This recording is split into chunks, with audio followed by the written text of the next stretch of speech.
couple of minutes for Bay Area Art Notes with John Roszak. Then at 9 o'clock tonight, James Burke's series, Connections. Tonight, he'll trace the origin of the computer back to the invention of the water wheel. And at 10 o'clock tonight, another episode of Tinker, Tailor, Soldier, Spy, starring Sir Alec Guinness. Tonight's program, of Ascent, will be seen again on Channel 9 tomorrow night at 10 o'clock following Masterpiece Theater.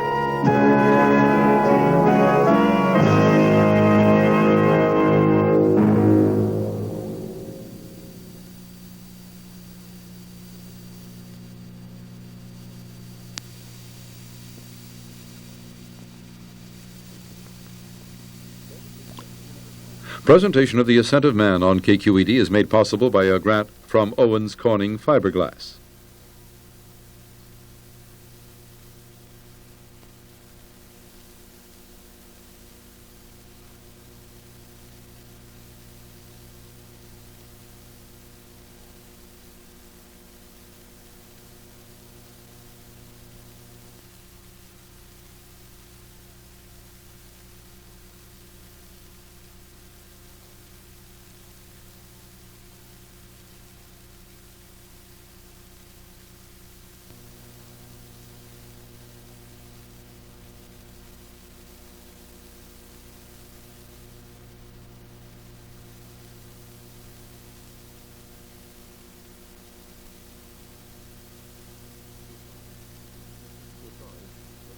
We're sorry.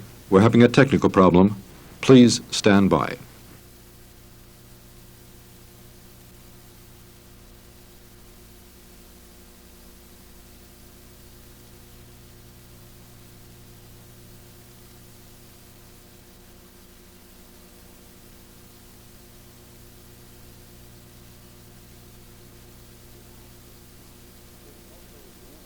The cultural community within the San Francisco Bay Area's larger communities.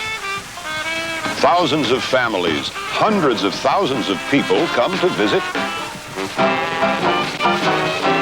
to eat, to listen,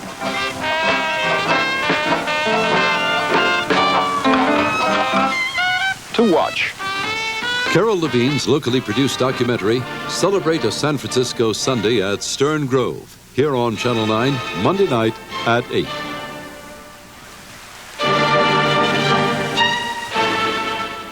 Then, at 8:30 on Monday,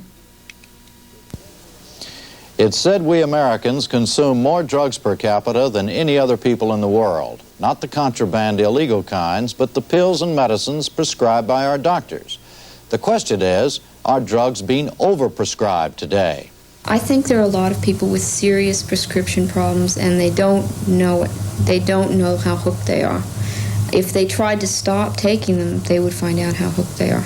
Prescription drugs are not innocuous things. Pain is not okay in America. It's just not supposed to be there.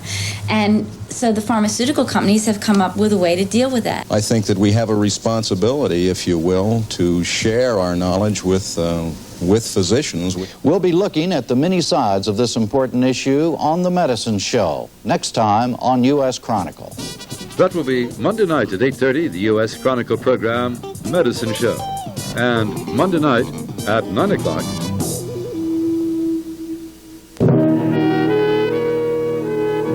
George Smiley's stalking the mole, and the mole's about to surface. But where and when? George Smiley's mission is to find the mole. Alec Guinness is George Smiley, and he's getting warm in Tinker, Tailor, Soldier, Spy. A great performance. Monday night at 9 o'clock. It'll be followed Monday night at 10 o'clock by... Monday night at 10, right after Tinker, Tailor, Soldier, Spy, Channel 9 presents On Company Business, a documentary about the CIA. This week, parts 2 and 3 deal with the CIA in the 60s and 70s. Which we called the Popular Revolutionary Liberal Party, which would appeal to a lot of different people. We had extensive propaganda operations during this period also. The outstanding liberal columnist of the country, Gustavo Salgado, who wrote for El Comercio, which was one of the principal dailies, under pen names, working for us, writing up our material and publishing it as if it were his own.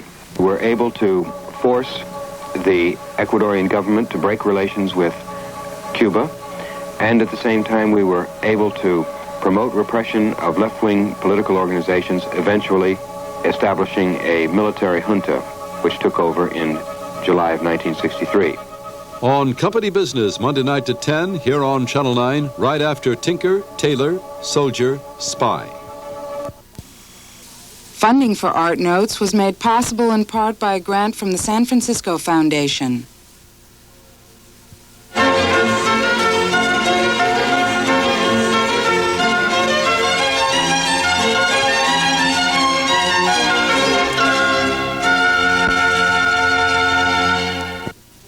For most of the 31 million passengers who pass through San Francisco International in an average year, the airport is usually a place to meet arrivals, depart for travels, or wait out the interminable minutes between flights. For an increasing number of passengers in the New North Terminal, though, the airport is an unexpected place for art. That's where the Airport Commission has installed pieces of sculpture, giant-sized paintings, and photo exhibits like this one on San Francisco's history. It's part of two new programs to bring art to where the people are. Airport Art Curator Elsa Cameron. Well, actually, there's two programs. One's the Art Enrichment Program, where there's purchases of works of art made for public buildings, and that's done through the San Francisco Art Commission. And the idea in the North Terminal is to purchase works by California artists and give them the visibility of being in the airport. That visibility is enormous. The potential airport audience is nearly equal to the 41 million people nationally who went to all art museums last year. And the program's budget, too, is enormous. The Art Commission has over $1 million to spend on art purchases that were built into the cost of constructing the new facility. Part of the Cultural Arts program will be traveling exhibits like this Corning Glass Show, which the DeYoung Museum is scheduled to sponsor next spring. If Cameron and the Airport Commission are right, and the Art Enrichment Program does what it's supposed to do, even more people who come to San Francisco will see it as a place concerned about art.